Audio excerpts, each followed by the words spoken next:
Hey everyone, we're in Brooklyn. You're watching Techstrong Tank.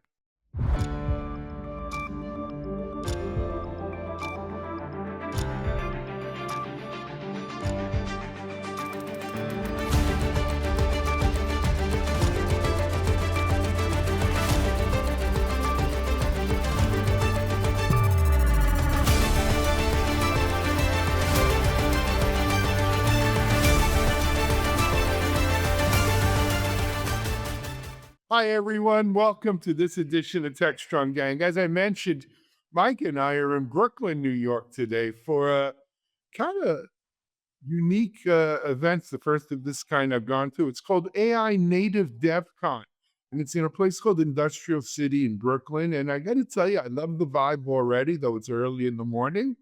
Um, I think I think there's a future for this. I think this thing's got legs. We'll give you more of a report, probably not today's show, maybe tomorrow or on air. But in the meantime, Textron Gang stops for no one, and we'll keep going today. Let me introduce you to our gang. We have the man up north, Chris Blask, a new gang member, and we'll ask him to introduce himself here in just a second. Sid Nag. Sid, welcome to the gang. Sid, if you wouldn't mind, take 15, 30 seconds, give people a sense of who you are. Sure. Thank you. Appreciate the invite and glad to be here. So I'm currently the president and CEO of Teconics. Teconics is an advisory and analyst firm advising clients in the area of cloud and AI infrastructure and AI software and trends. Prior to me starting off my own, I was a vice president of research at Gardner, where I tracked the same coverage space.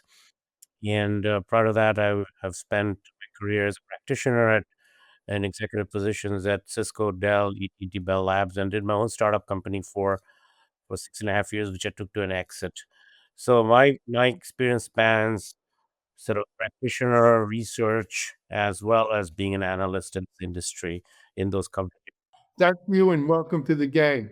And then last but not least, our and I always try to get her name right because I keep trying. Chanya Gunawat. Yes, Andy, I've been on the show for 5 times now. I know, and I messed up your name 6 times, but I'll keep trying till I get it right. Anyway, thank you. Good to be here. So, so Mike, we're going to lead off today. You know, this is a big week. NVIDIA has earnings on Wednesday, so the market and the market is in a bit of a not a shambles, but it's retracting, and people are saying NVIDIA might be a big reason why. But they're trying to keep pushing the envelopes. They're pushing the boundaries of physics.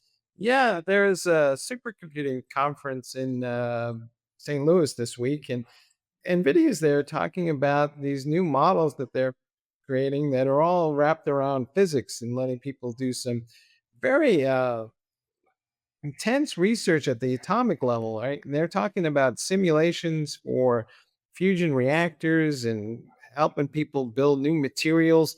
And as I kind of look at it, I mean, and I got one other thing. They also are creating interconnects between supercomputers based on GPUs and what are going to be quantum computers. And they're saying that these supercomputers that they have will essentially be the control plane for the quantum computing, and we'll see how that plays out. But it feels like, rather than just kind of focusing in on the GPUs, I can't help but wonder if I look at this and say, Chaya, let's start with you. Are we on the cusp of some sort of new golden age in science and research? Because it seems like all these projects that people are talking about are going to lead to all kinds of innovations. I think I'm aligned in terms of their next step. They do have the domain knowledge of the hardware, they do have the people who have worked on it. So it looks like they're taking the next step in the direction, coming up with their own model. And I think one of the ideology that will help here is machine learning for machines. So think about it that the GPUs that were built by them, if something goes wrong, the model understands where they can perform better and what are the bottlenecks and give more insight about it. So I think the data that they have collected over the years and building the infrastructure for it, they're going to use the same data set to train these models. to come up with the right logistics performance metrics and benchmark that they claim about it, which people have not even scaled yet because everybody is buying it, but nobody has scaled the GPUs to up to that extent where they say, yes, it actually meets this many number of tokens that I wanted it. So yes, I am very optimistic about it in terms of model, but I also feel there are too many cooks in the kitchen now. So that's kind of where I lead others to kind of share my feedback on. I haven't tried the model myself, but that's what going to be in the next thing. But if it's coming from NVIDIA, it seems to be that they have probably would have thought about it and trained on the initial kind of trains for it. Yeah. Sid, you want to in here? What's your thoughts? Yeah, so Tectonics have been following NVIDIA's progress over time, obviously. But as far as supercomputing is concerned, clearly, the focus on quantum was something that was striking to me.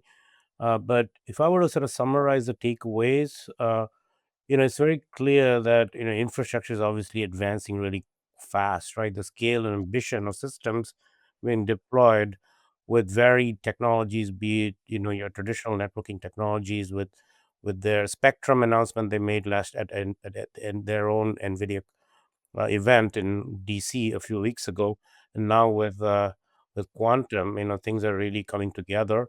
And integration of quantum is real, right? That's the other takeaway I would highlight, where you think like NVQ link shows quantum is entering infrastructure planning. So it's no longer a sort of research project in the labs of IBM and other places, right?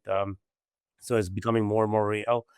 And then I heard one terminology that jumped at me that NVIDIA talked about, which is AI for science, right? So things like life sciences, climate, materials, manufacturing, focus on those kinds of things. Just a high level narrative that jumped at me. I think we ought to track that as to what they're going to be doing there. And then, in terms of risks and governance, they talked about the whole quantum integration, quantum safe, the whole supply chain issues associated with quantum, the energy and thermal footprint, the whole sustainability narrative is highly relevant as well. So those things jumped out at me. So I think going forward, we want to make sure you keep an eye on how NVQ Link deploys and develops over time, right? Tracks sort of the commercial aspects of these technologies, because oftentimes you hear companies like NVIDIA and others talk about what's today on the truck, what they're going to be doing in the future. But it's important to understand, what the future is going to hold for them to be making revenue out of their futures, right? And then evaluate the software stack maturity. They've already been in the market with things like CUDA, but with quantum SDKs, what does it mean for the developer community, and how do they build this thing through their whole ecosystem partner play? So those are the things I would highlight. I protein folding sticks with me as I look at this era of AI, and it was a couple years ago, right? We basically solved the protein folding thing completely. And if you're just a general science nerd like me, this is one of those things where the possibility space is so enormous that in the past we've forecast, taking the computers we have now and forecasting them forward. It's still 10 trillion years until we could possibly do it that way, and we're done. Protein folding is done.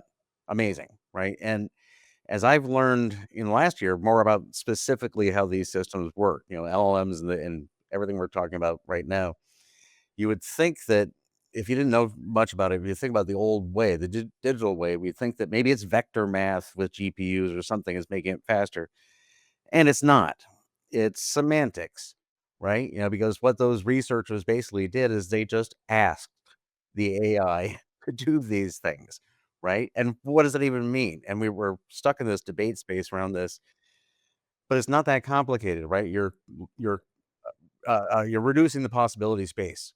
Like a human, if you were talking to them and said, "Hey, could you research this?" They would say, "From this point, the likely things are this direction," and not try to, at every step, do every fill every digital pothole.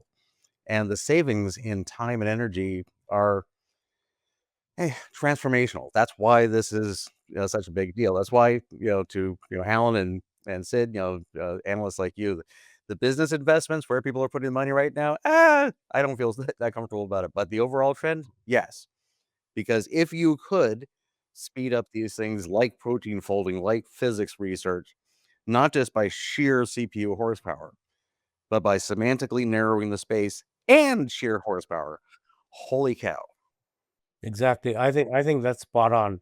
I read an article in the Wall Street Journal on Friday about this guy Jan LeCun, who's the chief scientist at Meta, and he was a contemporary labs, and he's talking about how the new thing world models, not large language models, because LLMs are not grounded in physics. So to your point, Chris, about the protein folding analogy, right? World models are really going to be the next big thing because LLMs don't know basic. They just do sequence transaction, right? If A, then B, because they have a pattern of text and they do NLP and come up with the logical answer to a prompt. But there are no physics. They don't know things like balls roll downhill or liquids spill, unless such patterns actually appear in text. I think you're spot on in the So analogy. that's very true. Well, look, Chris, let me get one. So my take when I hear these things though is, I'm going to borrow a nursery rhyme from the old lady who lives in the shoe. There was a company called NVIDIA who invented the GPU. They had so much money they didn't know what to do. Okay, when you're a $5 trillion company, you can't, and you want to keep growing that market cap and pleasing the street. You can't be doing incremental growth. You've got to make some holy, deep passes, right? Like Google did. Remember when Google was untouchable? They controlled 99% of the search market. They were printing money, and they set up a bunch of Hail Marys, right? And some of them, like Google Fiber, really civilization changing big things, because you need that kind of stuff to get from 5 trillion to 10 trillion. It's not going to be about selling a couple more GPUs. You've got to invent game changing new markets. And so kudos to them, not kuda, that's something else, but kudos to them for doing this. But that's the game here. They need to find, where's my next $5 trillion market going to be? And so that's what this is about. It might be protein folding. It might be the, as Mike said, the control plane for quantum, right? And this way they ride that quantum because, hey, Google's liable to have the Willow as the quantum chip, or any one of these players are making, that are working on quantum chips and qubits and so forth. But NVIDIA is not going to abandon that market. So they're making a bit of a Hail Mary there and a Hail Mary here. They don't need all of these to hit. They need one or two of them to hit. It's almost like the VC game. Yeah, I think NVIDIA, if I can jump in, NVIDIA is at an inflection point right now because what you just said about their lineage. I mean, how did NVIDIA get into the AI business? It was an accidental discovery, right?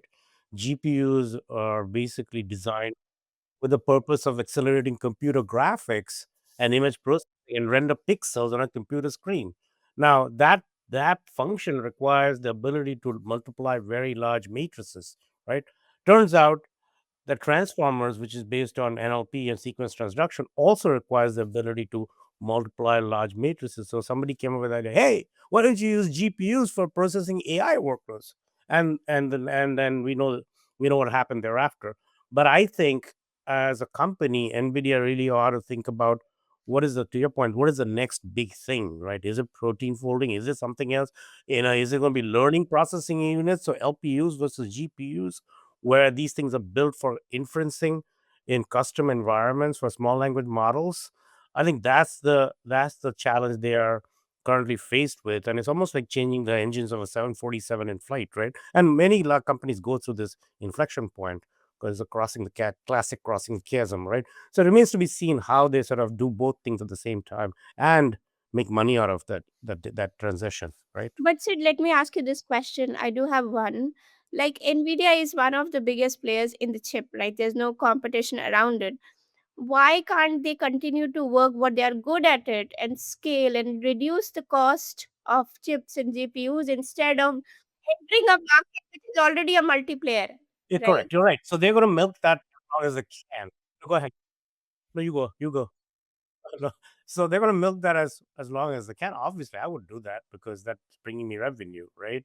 But but they have to think about brand new architecture that's different from the GPU, right? If they don't, then there are others who want to come into this. There's already a lot of development going on in pockets within the hyperscalers that are building their own, specialized chips that they're not even selling to the in the open market, right? I know that some of the hyperscalers are already doing that. I have information under NDA. I can talk about it here, but that's what's going to cause a problem for them if they don't evolve as a company. Go ahead, Mike. Oh, sorry. Yeah. Not if they, they will be kings of the GPU, and that might take them from 5 trillion to 6 trillion. Jensen Huang didn't get here thinking small. No. So let's play that out a little bit, right? In my mind, there's no rule that says that NVIDIA has to continue to only make GPUs. In theory, they could go make another processor that is optimized for AI models as opposed to the one that they developed that was a happy accident. And we've already seen them starting to build CPUs and they have DPUs. And it seems to me they're a lot more ambitious than just looking at GPUs. And They want quantum. so, I think that, they're going to be so far down the road on the model side that, if they come out with some additional processors because they learned how to optimize those models, they might be in a better position than folks who are just pure play processor companies. You might want to look at NVIDIA and think about it now as trying to own the entire stack. I mean, heck, they sell entire systems now. There's going to be bigger markets. I mean, AI is huge, and they've capitalized on it. But this is not the time to take your foot off the pedal. This is the time where you now have resources to double down and make some big passes, some Hail Mary kind of attempts to, who knows what can come of it. Right. And they're already talking about the next 2 generation of GPUs beyond Blackwell. So, and if they're on a cadence for delivering those, I think they said somewhere between a year and 2 years. I mean, the pace of this stuff is going to just dramatically accelerate. And maybe we'll all be living in a different world by the end of the decade because, to Alan's point, some of this stuff, if it ever hits, will change the way we live. And I think also another thing we need to think about is what are they going to be doing in the area of sort of pervasive computing, right? Because it's one thing building a chip and putting all the intelligence in the chip footprint or real estate. But if I need 1 unit of compute to process an AI workload, do I need a pervasive computing environment, which means I have GPU clusters or whatever DPU, TPU clusters that are distributed in the distributed computing analogy? So should they be focusing on connectivity of the compute clusters, which gives that 1 unit of compute from wherever is the most efficient resource for that, right? So now suddenly networking is becoming sexy all over again, right? In the world of AI. So like what should NVIDIA do in the world of networking beyond just computing, right? It's going to be an interesting challenge for them. I don't know how you guys feel about that. That's a good topic to talk about. They say NVIDIA made hardware sexy again, so now they'll make networking sexy again. I hope so, because a lot of the systems they're currently selling look and smell like mainframes to me. But Wow. We're about out of time for this segment. Let's take a quick break, and we're going to come back and talk about our next segment. Not more AI, probably, but you're watching Techstrong Gang. You've earned it. The spotlight, the responsibility, the weight of teams, companies, and entire industries fall on your shoulders. Lives depend on your decisions, your home life included. At work, you're protected, physically and digitally. Nothing gets through your team without a fight. But in a globally connected world, everyone sees you, including those who mean to cause you and your organization harm. And now home, your sanctuary. Attackers see an opportunity. Your digital front door is wide open. And what compromises your home can breach your boardroom. Because the devil's greatest trick isn't targeting your workplace firewall. It's convincing you that your personal life isn't at risk. Black Cloak. Digital executive protection, defending the new attack surface, your personal life. Hey, folks, we're back, and this is a little unusual and maybe scary and something right out of 1984. But Albania has a minister for AI. And I guess there's going to be more and more government decisions are going to be fed through the AI first. And maybe somebody will check on this, or maybe they'll just say, hey, that looks good to me, and away we go. But Chris, I know you've been kind of monitoring this kind of thing and have talked about this in the past, but it looks like it's here. Well, more countries essentially have ministers of AI, and we'll just all, wake up in the morning and be told what to do. I wouldn't end it that way at all. But yeah, so the last segment ended up being sort of a market and business analytics and architecture. Let me talk about narrative infrastructure, right? So Albania is not the first. Here in Canada, just this year we have our first minister of AI, Minister Solomon, Evan Solomon. But last year, Mark Sean was the first deputy minister, and we know in cybersecurity we've seen this happen before. Mark Weatherford, who's now at doing policy at NVIDIA, was the first undersecretary for cyber in the Beltway in the U.S. federal infrastructure. And Albania is an interesting case because they punch above their weight in EU and in a number of ways in this case. But we're going down this path. These are important topics that need to be addressed at this level, at the policy level. Someone has to be responsible for it.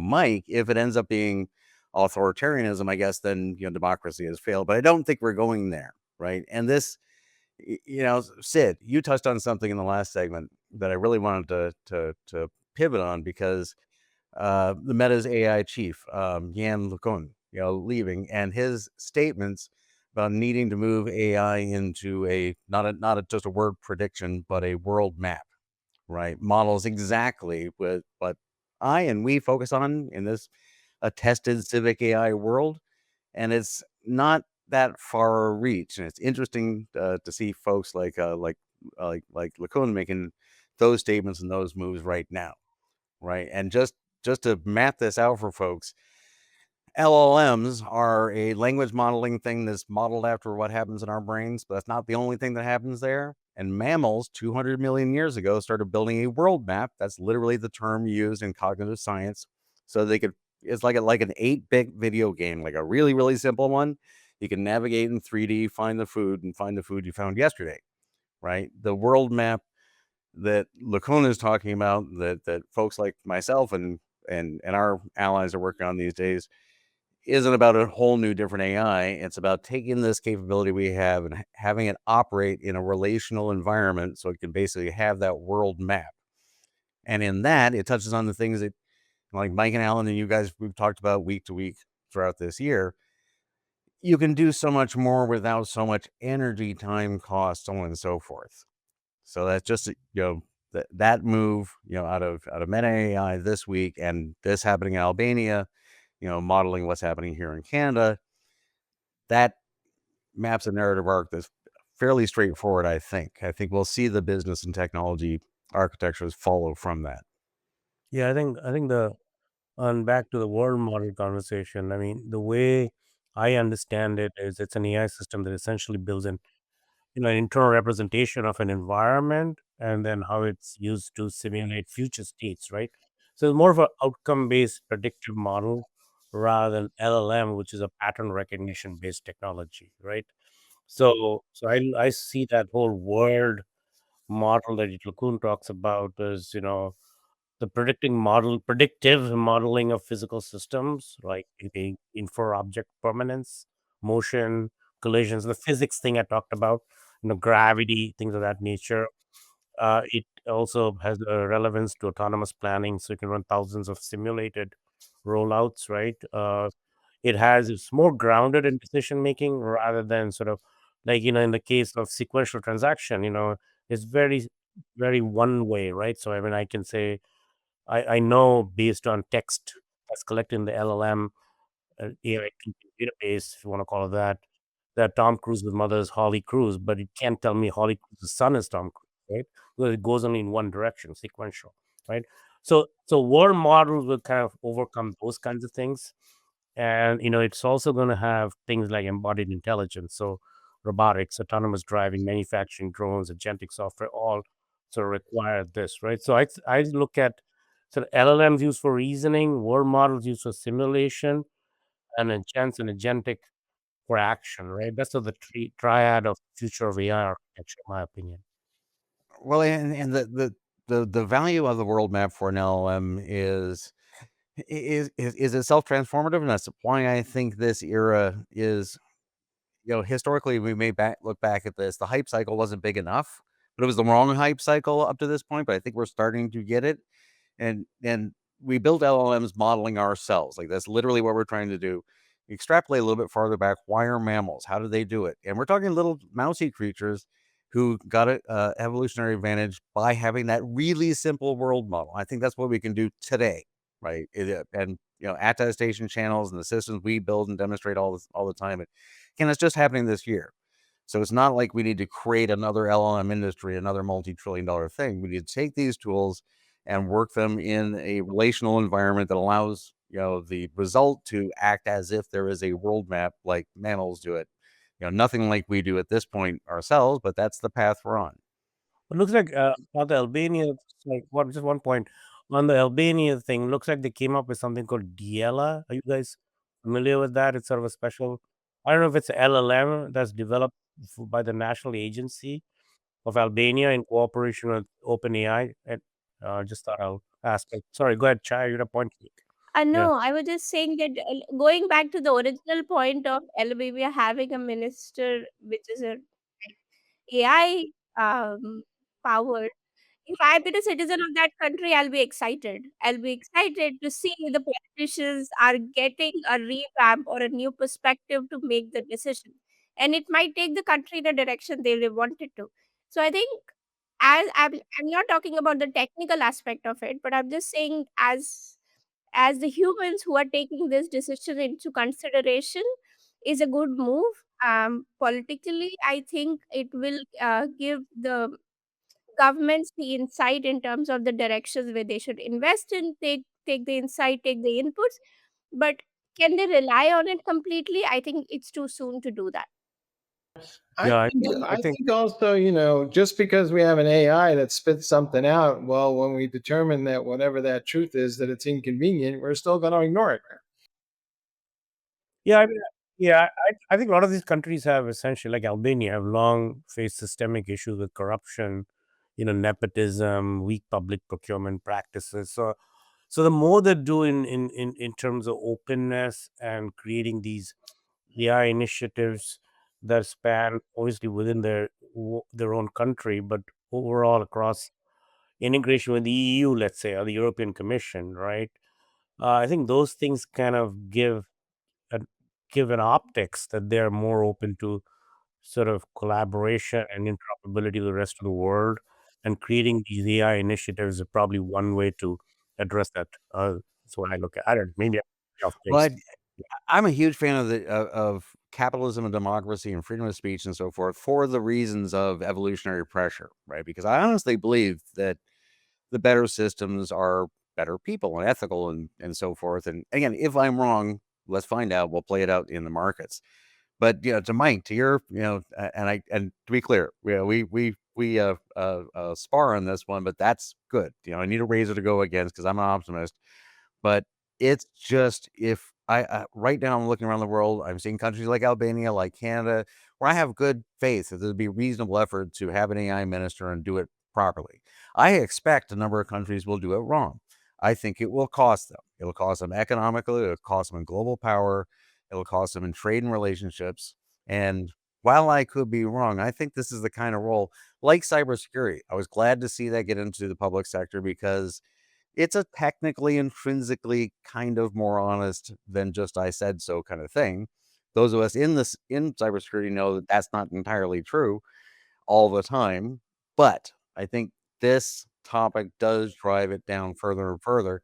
If your actual, let me try to end on this, right?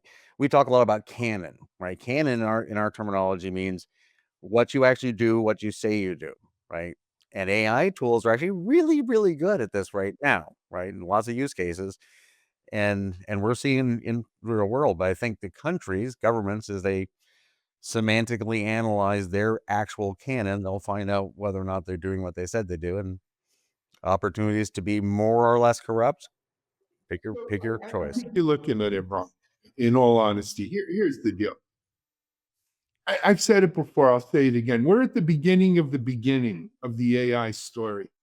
We're still in the beginning of the beginning. We don't know where this is going to go. Will it turn out, as that chief scientist in the Wall Street Journal article said, that LLMs are sort of a dead end, and we need to go to these world models to really make this work better or to recognize our dreams? I don't know, but it's going to be big enough where we need a government element. You probably need a world government element to it, as any one country alone. But it's not just to regulate AI, right?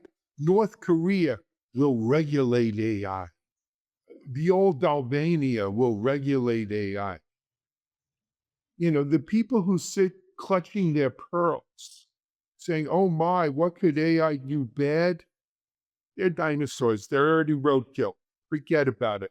AI is going to go as fast as people can make it go. No one's going to stop it. No government, no nothing. It's going to go.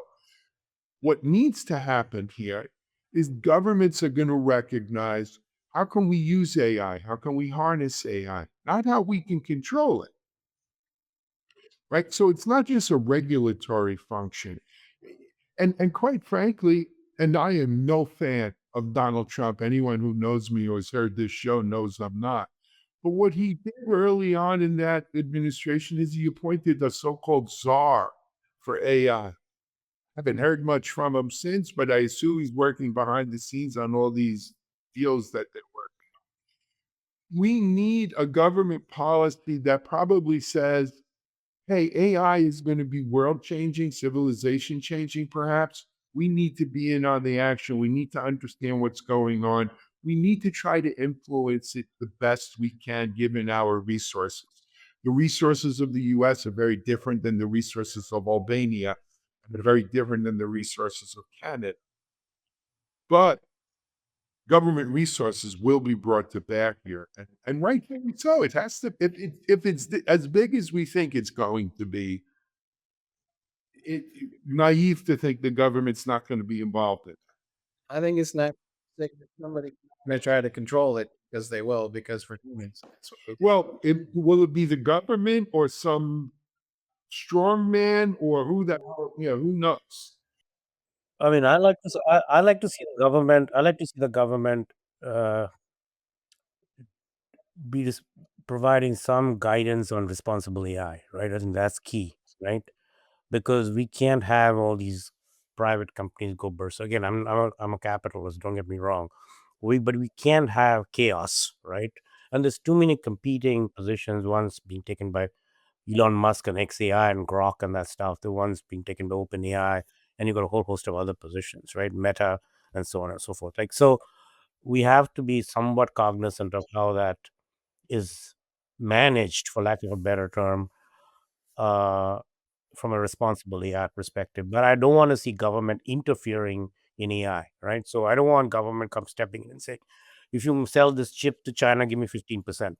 I mean, to me, that's socialism, right? Like, how is it a different, right? Either you're So, regulating, you don't want China to have it, or you do, but you don't. It's not done so with money. on one hand, you criticize socialism. On the other hand, you participate into socialism, right? Agreed. That's a problem.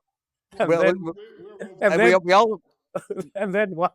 The other thing is, I like to see government actually deploy AI within their own agencies.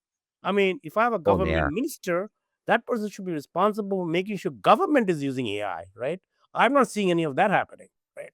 Well, Elon Musk supposedly, but guys, we got to take a break here. We're over time. We've got to come back for our third segment today. It's a lively discussion. You're watching TechStrong Gang. Discover TechStrong Group, the epicenter of tech innovation. We're your go-to for reaching IT leaders and practitioners worldwide. Our secret? Impactful content that sparks awareness, engagement, and top-quality leads. With us, you'll access editorial websites, streaming videos, virtual events, custom content, analyst research, and more. Join our satisfied clients. Let's revolutionize your tech journey. Contact us today and tell your story to the world in the most powerful way with TechStrong Group. Hey, folks, we're back and we're going to have one more little chat that's AI related, at least. But we have talked about one of the biggest issues with AI is energy. We don't have enough of it. The grid's kind of, well, shall we say, shoddy. And so now a lot of folks are saying, well, we're going to have these massive batteries that are going to enable us to store energy so that we can mitigate some of the impacts these data centers are having on our grids. And it's an interesting theory. I just don't know if the science behind the batteries is up to the task or not. But Alan, what do you make of it? Can batteries kind of solve this issue for us? It could help if you believe we can get there. On yesterday's gang, we spoke about JP Morgan Chase put out a report that now they expect 5 trillion. I'm back to that 5 trillion number. I love that number. $5 trillion of data center build out over the next couple of years, right? What's the biggest bottleneck to bringing these data centers online and operating them? Energy. We don't have the energy to operate those data centers. We can't build nuclear and get it approved fast enough. What are we going to burn coal for this? The government is not a big fan of solar and wind, and that's probably our best bet. So much, and this is again the beauty of AI and the first segment, NVIDIA making some Hail Mary bets. The beauty of AI is much like the NASA space program to the moon in the 60s, right? They knew to get to the moon, they had to invent some things that didn't exist right now, right? They had to do better computations. They had to make materials better. They needed mathematics, and a lot of technologies got invented and commercialized as a result of the moon program. We're in the same boat here. We know the key to making to solving the energy issue for data centers and for beyond data centers is to have better battery storage, right? We could then really store all that solar and wind that gets generated and store it for a rainy day, so to speak. So I think this is going to spark better battery technology. And I think we've already starting to see these kinds of announcements, right? And that's what this is about. We need better batteries to make our data centers and our world better. You got trillions of dollars at stake here. Let's go build better batteries. I just wonder if these batteries are going to be kind of, a substantial impact, or is it going to be like, when I get that electric vehicle and if I pump the brakes, the battery will recharge, but it never really does. I don't think that's what we're talking about. I think we're talking about I think we are not talking about the recycle waste this battery is going to generate over time, right? Because if you see, Tesla is the one who entered this space years ago, and now this is the time where they are changing the batteries because their battery is supposed to last 7 years. So where is this battery waste going to be get disposed of? So it's not just about data centers getting the electricity. I mean, you just said, Alan, a few minutes ago that we are still at the beginning of the beginning. So when we are not sure with AI where we are heading to, and we are building data centers, and we do not have a clear concrete plan in terms of what are we going to do with these batteries when they are run out of life, we are still in that circle where we are building things we don't know what use case they are in, and we are probably producing more environmental hazards which will be more dangerous than the benefits of AI. the last time I checked, this government wasn't very concerned about environmental hazards.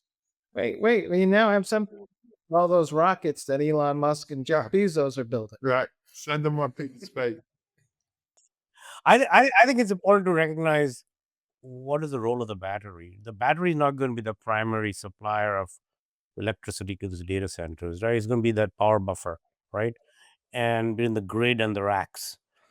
And the reality is that GPUs have very high peak average power ratio. So it's a very spiky and sort of a denser, less predictable power profile, right?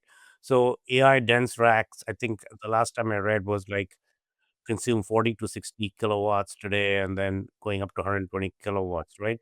So the question then becomes like, what is the role of the battery that's going to be relevant or this power buffer, as they call it, right? And already the hyperscalers like Amazon, Google, and Microsoft are deploying what they call battery energy storage systems, or BESS, they call it, which not only generate the power but also sell capacity back to the grid during peak demand. So I think all of that is an interesting topic, but equally important, as someone touched upon, is the environmental aspect of these batteries. Like, what are we going to do with all this battery waste, right? That gets generated over time by creating those power buffers for these AI data centers, right? So I think those are some of the interesting things to. Well, I've really enjoyed the power. When I look at these shows over the last year, right? We keep coming back to this issue, and this is one of these issues that comes up. We're mostly talking about AI. We talk about power, but I've been involved with the grid for decades, and the last 15 years, particularly, has seen a lot of work in this direction. And this use case is just one of these sort of, from a power engineering perspective, one of these, slap your forehead. Of course of course we're going to throw this in. So into the specifics, kind of like the last segment, I'm on an international level. I am looking for countries to disprove things that seem popular, draconian, authoritarian, whatnot. This particular legal move in this particular jurisdiction, I think is a good idea.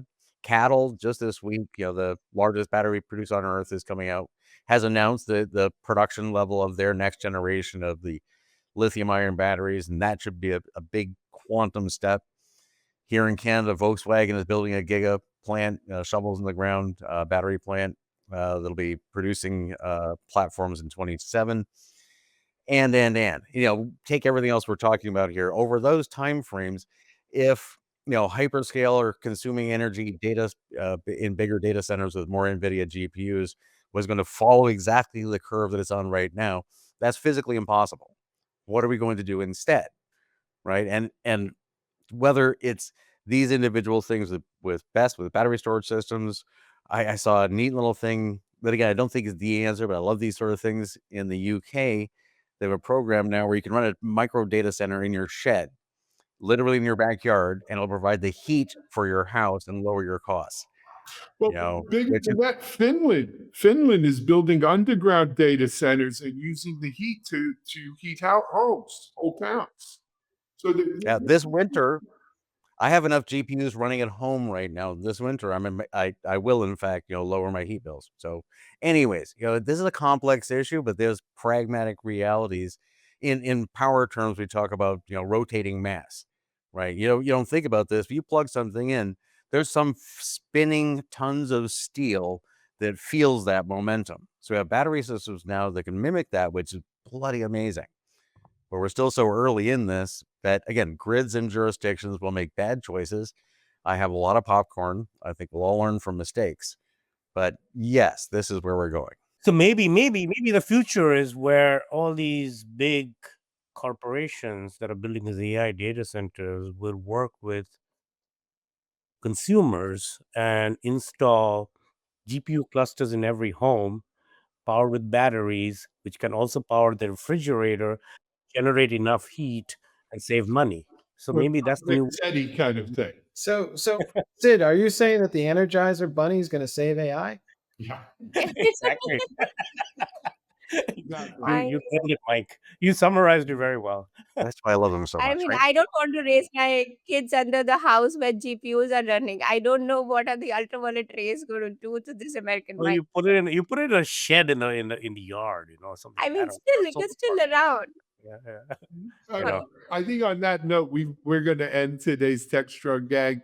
Gang, thanks for joining us. This was a great discussion on some great topics. Thank you for watching. Mike and I will be reporting here from AI Native DevCon in Brooklyn today and tomorrow. So stay tuned for that. Stay tuned for the rest of Tech Strong TV coming out here right after this. But for now, on behalf of the gang, live in Brooklyn, we're out.